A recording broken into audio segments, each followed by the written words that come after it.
Assalamualaikum warahmatullahi wabarakatuh. Nama saya Faik Muhammad Mikail, NIM 430402 430128. Di sini saya akan menjelaskan tentang isu-isu berkaitan dengan perkembangan.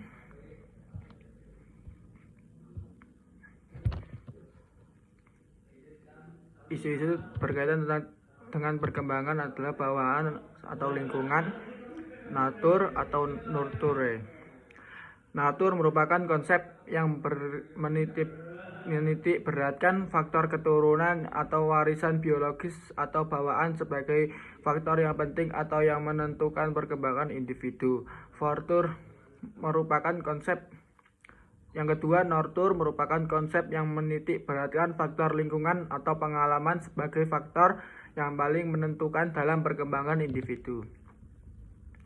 Memunculkan aliran. Yang pertama, nativisme atau tokoh Schopenhauer, yaitu menyatakan bahwa perkembangan individu semata-mata ditentukan oleh faktor-faktor yang dibawa sejak lahir atau natus. Yang kedua, empirisme atau tokoh John Locke, yaitu menyatakan bahwa perkembangan individu semata-mata ditentukan oleh faktor-faktor lingkungan atau nurture atau empiria. Yang ketiga, konvergensi tokoh Western, yaitu menyatakan bahwa perkembangan individu dipengaruhi oleh natur atau dasar, nurture atau lingkungan, antara bawaan dan lingkungan saling memengaruhi. Selanjutnya, muncul pendapat dari Annie Anastasi 1958 yang dapat meredakan pertentangan antara natur vs nurture.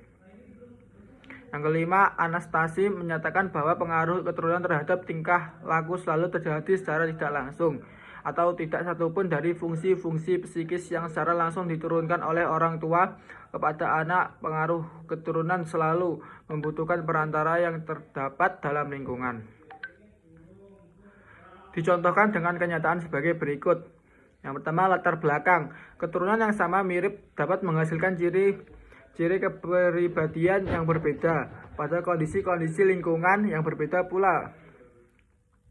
Yang kedua, latar belakang keturunan yang berbeda dan pada lingkungan yang berbeda pula dapat menghasilkan ciri kepribadian yang hampir sama. Yang ketiga, lingkungan hidup yang sama bisa menimbulkan perbedaan ciri kepribadian pada anak-anak yang berlainan latar belakang keturunannya.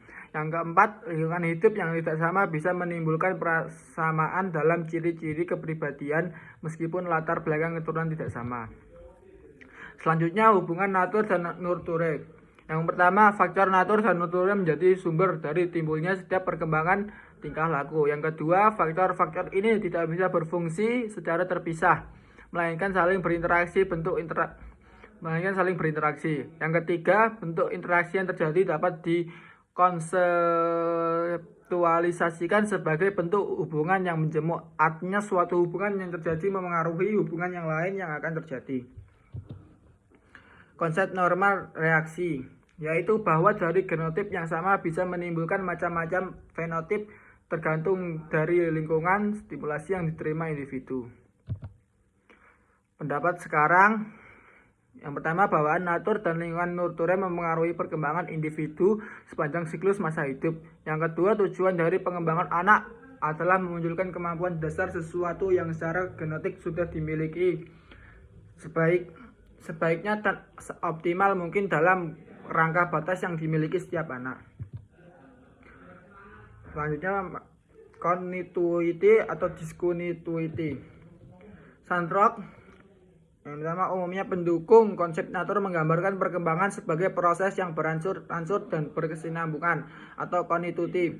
Sedangkan pendukung konsep nurture menggambarkan perkembangan sebagai serangkaian tahapan yang berbeda dan tidak berkesinambungan atau discontinuity. Yang kedua, kontinuitas perkembangan atau continuity of development adalah konsep yang menyatakan bahwa perkembangan merupakan perubahan kumulatif yang berangsur-angsur sedikit demi sedikit dari pembuahan hingga kematian. Yang ketiga, diskontinuitas perkembangan atau discontinuity of development, menyatakan bahwa perkembangan melalui tahap-tahap yang khas atau berbeda dalam masa hidupnya. Selanjutnya, stabilitas atau perubahan. Stabilitas perubahan. Sandrock berpendapat bahwa perubahan bukan stabilitas tetapi merupakan kunci untuk memahami perkembangan individu. Model diaklektisme atau diaklektikal model yang menyatakan bahwa setiap individu terus berubah karena berbagai kekuatan yang mendorong dan membawa perkembangan ke depan. Sandrock, 3 konteks sosiakultural dalam memahami perkembangan individu. Yang pertama, kebudayaan ialah pola-pola perilaku, keyakinan, dan semua produk dari sekelompok orang tertentu yang diteruskan dari satu generasi ke generasi berikutnya. Etnisitas ialah rasa keanggotaan yang didasarkan atas bahasa, agama, adat istiadat, nilai-nilai sejahtera, dan ras suatu kelompok etnis yang sama. Etnisitas didasarkan atas warisan kebudayaan, karakteristik kebangsaan, ras, agama, dan bahasa. Yang ketiga, gender ialah dimensi sosiokultural sebagai perempuan atau laki-laki. Sekian yang bisa saya sampaikan untuk mengajukan tugas UTS. Terima kasih. Wassalamualaikum warahmatullahi wabarakatuh.